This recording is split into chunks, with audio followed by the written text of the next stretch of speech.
কারণে আমি পরিরাজ্যে অনেক অহংকার করতাম। ভবিষ্যৎ পরিরানী হব বলে অহংকারে আমি অন্ধ হয়ে গিয়েছিলাম। সকলকে ছোট করতাম, অপমান করতাম।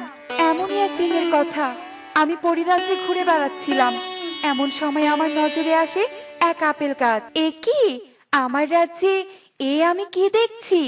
আপেল গাছে মাটির ঘর! এই সামান্য একটা মাটির ঘর কে তৈরি করেছে? পরি, এই আপেল গাছের মাটির ঘরে বদ্যি বুড়ি থাকে। উনি ভিন গ্রহ থেকে এসেছে। শুনেছি এখানে তিনি পরিদের সেবা যত্নের জন্য এসেছে। একটা সামান্য বদ্যি পড়ে আমাদের সেবা যত্ন করবে? হুঁ, আমাদের পরিরাজ্যে আমি যথেষ্ট। আর আমার রাজ্যে এসব গরিবদের মাটির ঘর একদম থাকবে না। প্রহরী, এক্ষুনি এই মাটির ঘর ভেঙে দাও। কি করছো কি তোমরা? আমার ঘর ভাঙছো কেন? বিনা অনুমতিতে বাড়ি বানিয়ে আবার কৈফিয়ত চাচ্ছিস? গরিব